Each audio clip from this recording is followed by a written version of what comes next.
Hagamos una pausa para escuchar, recordar y conversar en comunidad. Tiempo de Decidir es un espacio para todos, donde conversamos sobre salud, cuerpo, derechos humanos y decisiones que nos afectan a todas las personas en Costa Rica. Bienvenidos al podcast Tiempo de Decidir. Escúchanos en Spotify y Apple Podcast y en las redes sociales de las organizaciones coproductoras como Acceder, la Colectiva Feminista Volcánicas, Guana Defensoras y la Colectiva por el Derecho a Decidir.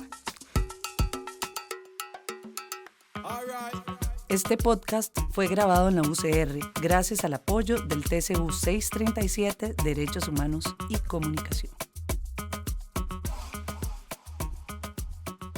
Bienvenidas, bienvenides y bienvenidos a este nuevo podcast llamado Tiempo de Decidir, que nace de la necesidad de conversar, recuperar la memoria, poner en nuestras palabras la historia, las estrategias, la colectividad. En Tiempo de Decidir buscamos abrir conversaciones que nos ayuden a elegir con una mirada feminista y consciente de lo que está en juego en nuestro país, en Costa Rica, en este momento. Por acá, Peggy Chamorro, psicóloga, comunicadora social y activista. Realmente estoy muy contenta de poder abrir esta primera temporada con voces expertas, tejedoras de memoria, mujeres que han caminado las calles, los parques y los pasillos de las instituciones donde se disputan y se han disputado nuestros derechos. En este contexto, los avances alcanzados en derechos sexuales y reproductivos también están en riesgo. En medio de esta polarización electoral se juegan nuestros derechos como moneda de cambio y de esto queremos hablar. Ya que estamos en este 2026 y ya que regresamos de las fiestas, los tamales, el paseíto de la playa, el río, pues un buen momento para retomar la conversación sobre las elecciones presidenciales y legislativas. Así que para iniciar esta conversa quiero dar la bienvenida a Fernanda Gutiérrez, historiadora feminista, docente e investigadora de la Universidad de Costa Rica e integrante de la Asociación Ciudadana Acceder. Bienvenida, Fer, a este primer episodio de Tiempo de Decidir.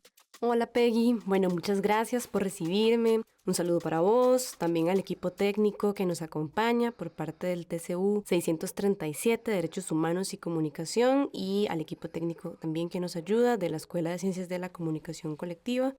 Y bueno, también un saludo para toda la gente oyente de este podcast. Gracias de nuevo por invitarme y me emociona mucho ser parte de este espacio sonoro.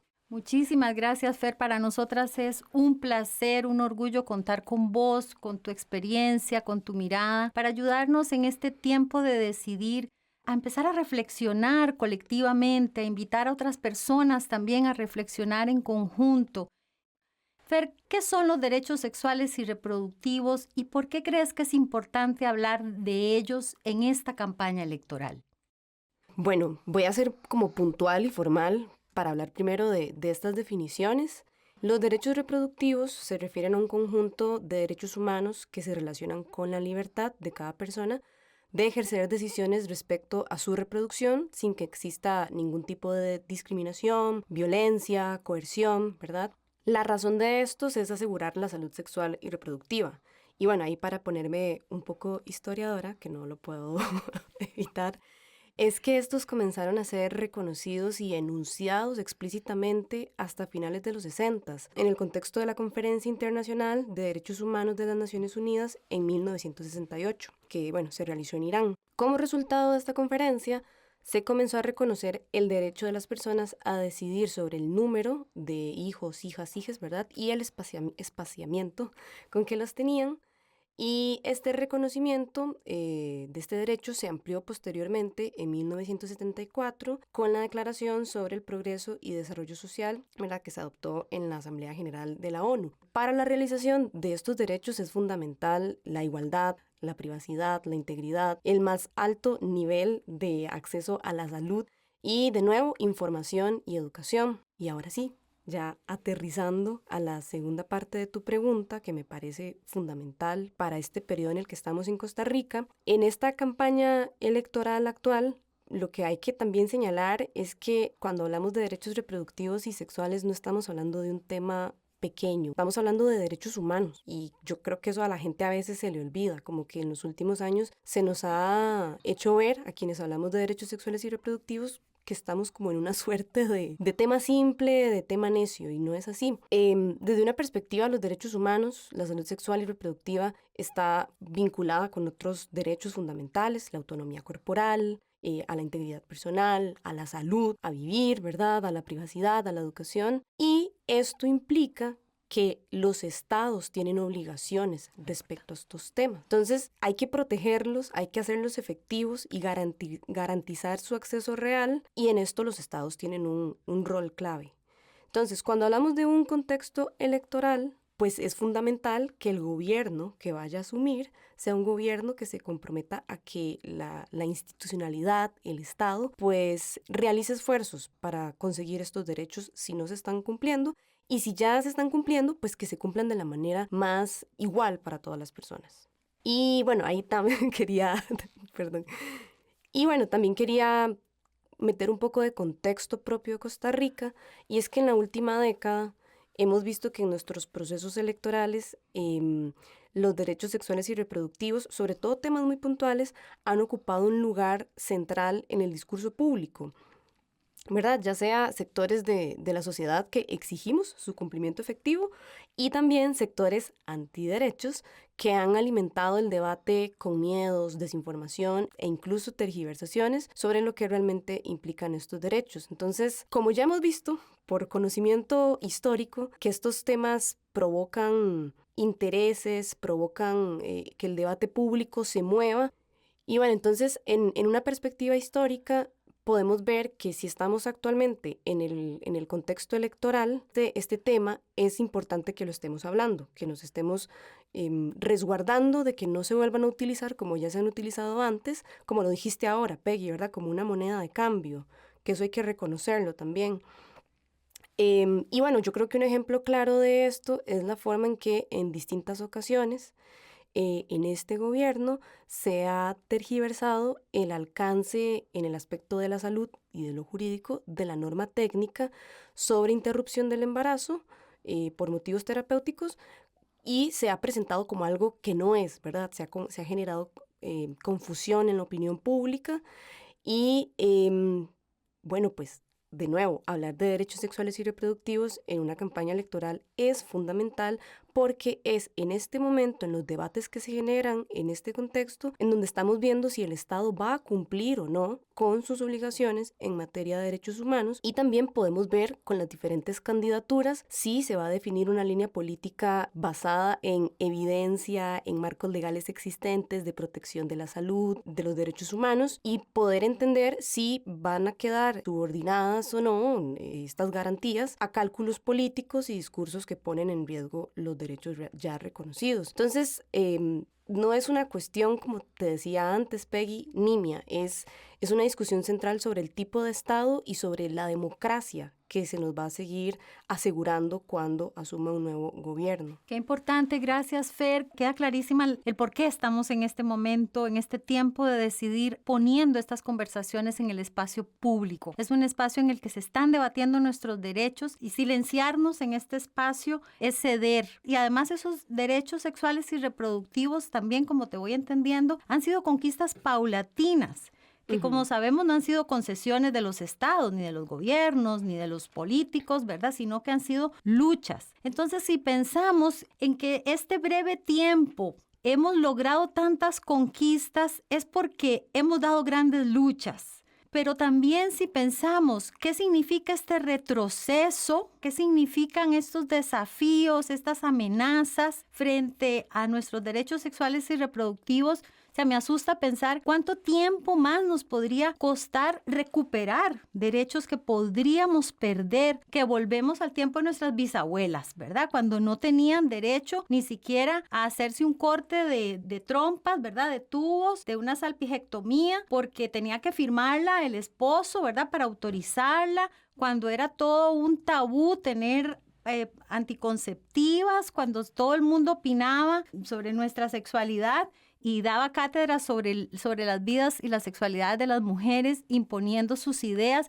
Te oigo y bueno, me asusto también, pero me parece potente que abramos esta discusión. Pensaba en cuáles son nuestras conquistas más recientes, ¿verdad? Y bueno, y se me viene la anticoncepción de emergencia, ¿verdad? Como una de las conquistas más recientes que tenemos. ¿Vos qué pensás de esto, Fer? Sí, Peggy. De hecho, me parece importantísimo que mencionaras dentro de los últimos logros en materia de salud y derechos sexuales y reproductivos, conseguir el acceso a la pastilla de anticoncepción de emergencia. Y me gustaría destacar que el acceso a la pastilla se alcanzó vía decreto presidencial en 2019, ¿cierto? Y cuando ponemos este acontecimiento en perspectiva histórica y también, muy importante, en perspectiva regional, podemos ver que entre 1997 y el 2001, que ahí es en donde yo he ubicado como un periodo, ¿verdad?, como inicial, en varios países de América Latina, México, Venezuela, Colombia, Brasil, Chile, Argentina, Perú, aprobaron el uso y la venta de esta pastilla, ¿verdad?, que el compuesto base es el levonorgestrel. Y bueno, no sin haber pasado por muchas discusiones, ¿verdad?, en la esfera pública y en el plano institucional, pero entonces en Costa Rica esto se firmó hasta el 2019. Que Costa Rica en este tema se quedó muy, muy atrás. O sea, sí, reconocer que afortunadamente ya contamos con este decreto, pero yo creo que también es importante preguntarnos por qué sucedió hasta el 2019, por qué mediante un decreto presidencial, ¿verdad? Que además la norma técnica también se llega a aprobar mediante un decreto, y ahí hay muchas cosas como que nos tenemos que preguntar y siempre tomando como referencia la utilidad que esto tiene en el momento electoral, ¿verdad? No es coincidencia. Quisiera destacar que a nosotras nos llegó de forma muy, muy tardía esta deuda en materia de salud pública, en donde se aprobaba el uso y venta libre de la pastilla única de anticoncepción de emergencia, y esto dice mucho de cómo se ha ido moviendo el acceso a tecnologías y servicios de salud reproductiva en nuestro país. Excelente, Fer, excelente. Eso que estás mencionando me parece tan importante. ¿Por qué por vía decreto? Si son nuestros derechos sexuales y reproductivos, si deberían estar en la ley. El hecho de que sean por decreto es como el quita y pone, ¿verdad? Entonces que lo acabamos de ver, ¿no? ¿Verdad? El 15 de octubre. Lo quitan, lo ponen exactamente, y eso es la ventaja que tienen como para negociarlos. Nos dicen a nosotras que nos los conceden, pero no con las garantías necesarias jurídicas que nos respalden a largo plazo y a las nuevas generaciones, sino que nos dejan en la condición de estar continuamente y casi en cada periodo electoral tener que estar discutiendo sobre ellos, porque ya sabemos que son las monedas de cambio que van a sacar. Y si pensamos en la anticoncepción oral de emergencia, un derecho conquistado, un derecho genuino, ¿verdad? Porque no es abortiva, entonces no es ilegal. Lo que había era que inscribirla para que estuviera de venta libre, pero además para que la caja la brindara. Porque para que sea de acceso real a toda la población, tiene que brindarla la caja. Eso es lo que vos estás diciendo cuando te referís al Estado, ¿verdad? ¿Cuál es el papel que el Estado tiene para garantizar? Y podríamos decir que hay menos barreras en algunos espacios para el acceso de la anticoncepción oral de emergencia. Si antes te hacían un interrogatorio, ¿verdad?, en la farmacia donde llegabas a comprar, ¿verdad?, y te hacían juicios de valor. Cuando estamos hablando de que es un derecho, que es un método anticonceptivo, solo que es el único método anticonceptivo postcoital. Y el Estado no termina de garantizar, primero, la regulación del precio. 15,000, 17,000 colones no están al alcance de cualquier persona en este país tan caro, con los salarios tan reducidos, con el desempleo informal tan grande. Es realmente un mecanismo de discriminación ese precio. Luego la caja quitó la directriz, o sea, la cambió y dijo, bueno, sí, se va a dar, pero solo se va a dar en caso de violencia sexual. Entonces, el Estado define cuál es la emergencia. No somos nosotras las que definimos cuál es la emergencia ante la cual necesitamos un medicamento dedicado. Estás escuchando Tiempo de Decidir.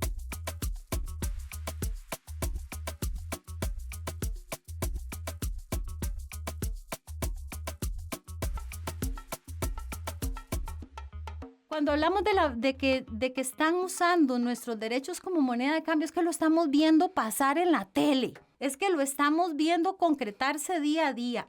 ¿verdad? El decreto que elimina la educación sexual integral, el decreto que elimina el protocolo para la aplicación de la norma técnica han sido claramente concesiones de este gobierno. ¿Cómo crees que afectan estas medidas a los derechos conquistados, Fer? ¿Y qué nos dice esto también sobre la resistencia, la creatividad de quienes defendemos los derechos sexuales en Costa Rica? Bueno, la pregunta a mí me parece clave para entender lo que estamos viviendo ahorita en nuestro país.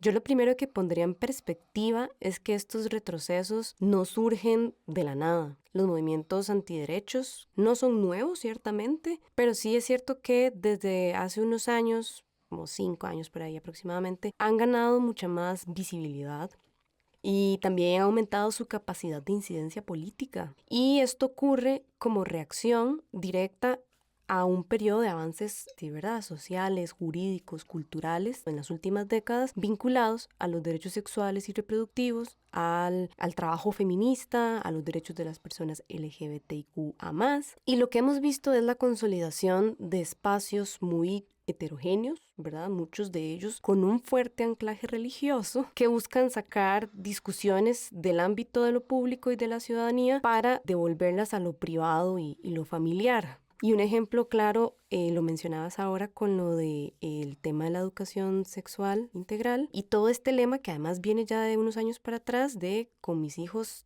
no se meten.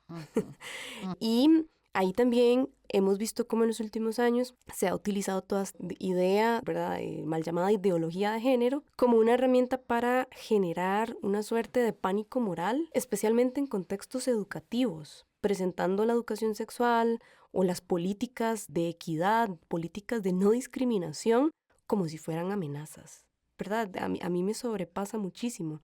Y estos discursos antiderechos no se han quedado estancados, más bien han ido evolucionando, han tomado formas diversas que se van acoplando a las discusiones que vamos teniendo. Entonces, ya no solo apelan a la religión, a la tradición, a la cultura, sino que incluso cotan el lenguaje de los derechos humanos y de la justicia social, y eso lo hemos visto en los 2 últimos periodos legislativos. Entonces, al apropiarse de preocupaciones legítimas como la protección de la niñez, la soberanía del país, distorsionan estas luchas sociales para ponerlas al servicio de agendas que al final de todo lo que son excluyentes y regresivas. Funciona justamente así como un enemigo imaginario que permite ahí meter dentro de esa caja a los derechos sexuales y reproductivos, los derechos de la diversidad sexual, la igualdad de género bajo una idea de una supuesta amenaza a la configuración familiar tradicional, al país entero y al orden social. Y en Costa Rica esas dinámicas se reflejan con mucha claridad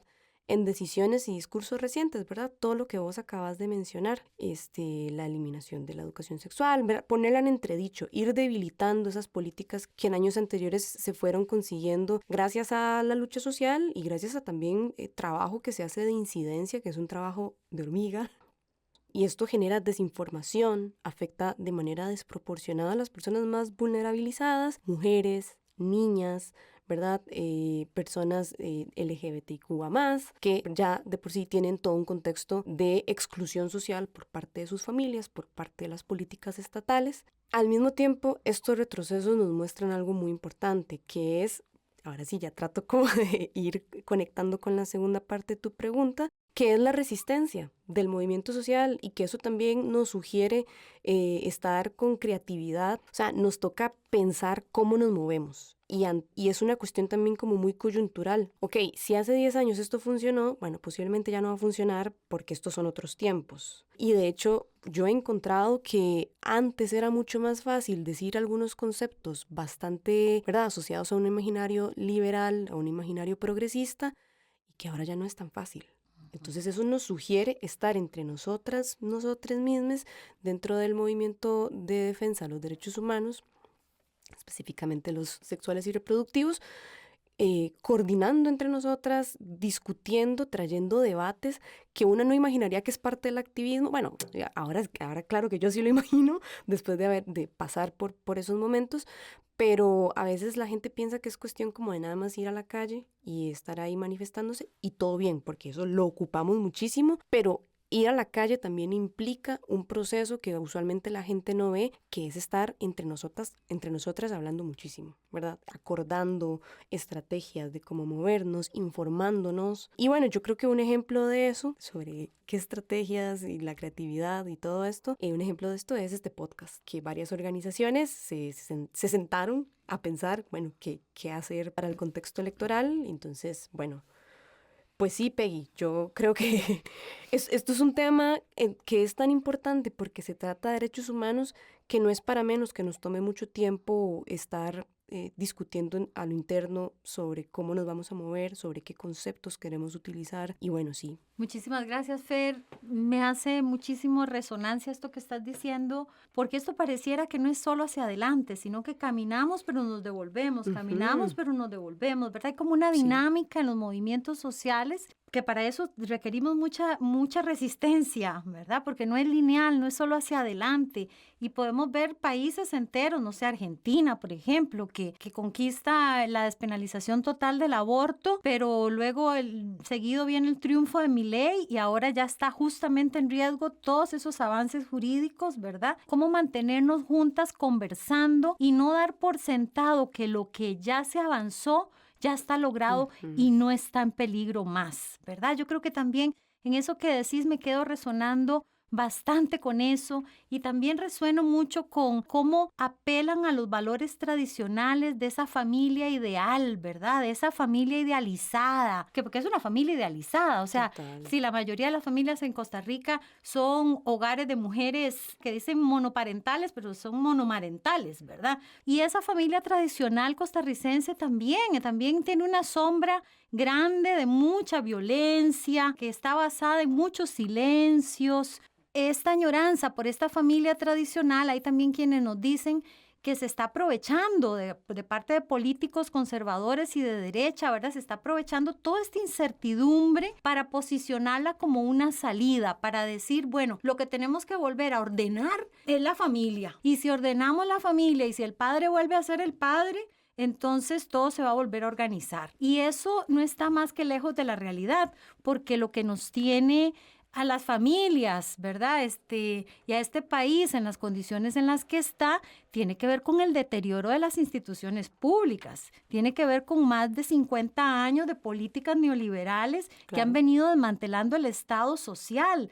Están las condiciones dadas para hacer circular todo esto que vos estás diciendo, ¿verdad? Que la ideología de género como un concepto vacío, como algo que genera pánico, pero no termina de decirse qué es, puede ser casi cualquier cosa, ¿verdad? Tergiversar la educación sexual integral, ¿verdad? Poniéndola como dijo el presidente, que era pornografía. Y para finalizar, Fer, contanos ¿cómo ves vos? ¿Cuál es ese panorama que ves vos de estas ideas que traen las personas que están interesadas en la presidencia? Esos deseos de gobernar sobre nuestros derechos sexuales y reproductivos por parte de esas personas. No sé si esa pregunta queda como clara, pero por ahí eso, ¿no? Te lo dejo por ahí para que nos contés. Ok, te voy a hacer caso con lo de no adelantarme mucho a lo que van a ver en el siguiente episodio. Y no detallar tanto, como nada más dejar un panorama pues muy general. Y yo quería mencionar que ahora en noviembre se firmó el compromiso ético y político contra la violencia hacia las mujeres, que fue promovido por un conjunto de organizaciones de derechos humanos. Y a pesar de que estamos en una elección con un montón de partidos, a diferencia de los hace, 30 años, en donde todavía estábamos en una configuración bipartidista, solo 6 partidos, solo 6 candidatas y candidatos firmaron este compromiso. Wow. Y una persona faltante de este compromiso es la persona que ahorita lidera la intención de voto, ¿verdad? Que es la candidata Laura Fernández del Partido Pueblo Soberano. Y eso nos dice un montón, respondiendo a tu pregunta. Solo 6 partidos dentro de esta lista está, ¿verdad? Partidos de larga tradición, como Liberación Nacional. También partidos nuevos, como el partido, el Partido Centro Democrático y Social. Y también tenemos a partidos que en los últimos años se han comprometido con los derechos humanos, como el caso del Partido Frente Amplio, con Ariel Robles. Y bueno, pues eso, como que yo, más que hacer un listado de quiénes firmaron, es entender quiénes no firmaron.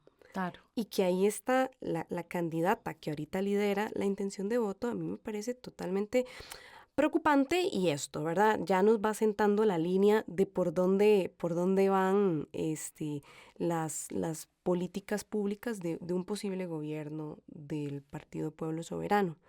Entonces, ojalá para el próximo episodio podamos conocer más sobre estas intenciones respecto a los derechos sexuales y reproductivos de las candidaturas actuales. Muchísimas gracias, Fer. Bueno, preocupante esto, ¿verdad? Esa escena que nos dejas ahí puesta de las firmas, ¿no? Y de la omisión de las firmas, ¿verdad? La señora ya sabemos que firma en el aire, pero en este caso ni siquiera firmó en el aire, o sea, no se apareció a decir esta boca es mía por nuestros derechos sexuales y reproductivos, por los derechos sexuales y reproductivos de las mujeres, ¿verdad? Y de las personas de la disidencia sexual de este país. Una gran alerta, como lo estás diciendo, ¿verdad? Como dirían, no nos lo mandó a decir con nadie, ¿verdad? Está clarísimo para los movimientos feministas que ese es el escenario. No hay espacio para nuestros derechos sexuales y reproductivos, al parecer, dentro de estas propuestas políticas, bueno, dentro de la propuesta política que estamos mencionando. Y bueno, Fer, ya vamos a ir cerrando. Comparto con vos muchísimo, ¿verdad? La sensación de retroceso parece ser muy palpable, termina siendo un poco angustiante, vamos a decirlo, ¿verdad? También queremos rescatar la resistencia, la memoria, la historia, ¿verdad? Y sabemos que estamos ahí, que no nos vamos a ir, pero ciertamente necesitamos en este tiempo de decidir detenernos para ver el panorama, para conversar sobre este panorama. Tenemos un oficialismo llamando a alcanzar 40 diputados, en la Asamblea Legislativa, ¿verdad? Para ese próximo Congreso. De eso vamos a hablar en nuestro segundo episodio. También tenemos, ¿verdad? Porque además es que en este cambio presidencial se nos juega no solo la Asamblea Legislativa, Fer, es que esa Asamblea Legislativa que viene va a decidir los puestos claves del Poder Judicial. O sea, va a ser la elección de magistrados y magistradas. Imagínense el poder que eso tiene, porque son puestos de control político claves que garantizan la transparencia y que garantizan la institucionalidad democrática, ¿verdad? O sea, como, ¿verdad? El juego de las instituciones para que haya democracia y transparencia. Entonces, claro que sí que estamos en riesgo, ¿verdad? En riesgo de incluso ya lo podemos decir, ¿verdad? Lo estamos viviendo en este 2026. Hay un riesgo de no llegar a la segunda ronda, ¿verdad? Y eso se está hablando y se está discutiendo.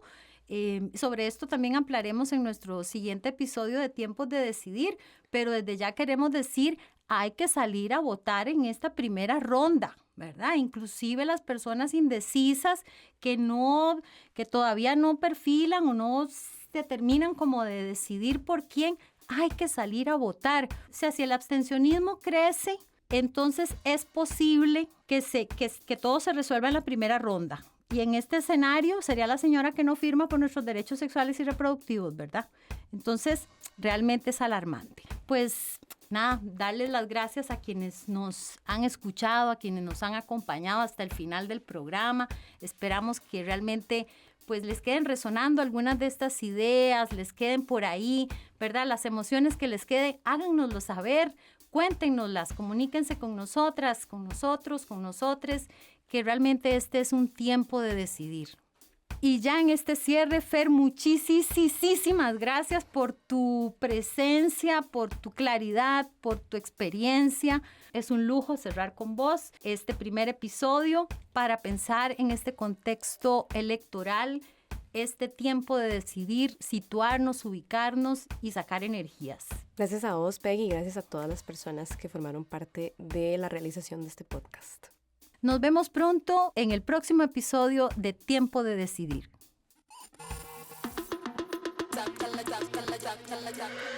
Hagamos una pausa para escuchar, recordar y conversar en comunidad. Tiempo de Decidir es un espacio para todos, donde conversamos sobre salud, cuerpo, derechos humanos y decisiones que nos afectan a todas las personas en Costa Rica. Bienvenidos al podcast Tiempo de Decidir. Escúchanos en Spotify y Apple Podcast y en las redes sociales de las organizaciones coproductoras como Acceder, la colectiva feminista Volcánicas, Guaná Defensoras y la colectiva por el derecho a decidir. Este podcast fue grabado en la UCR gracias al apoyo del TCU 637 Derechos Humanos y Comunicación.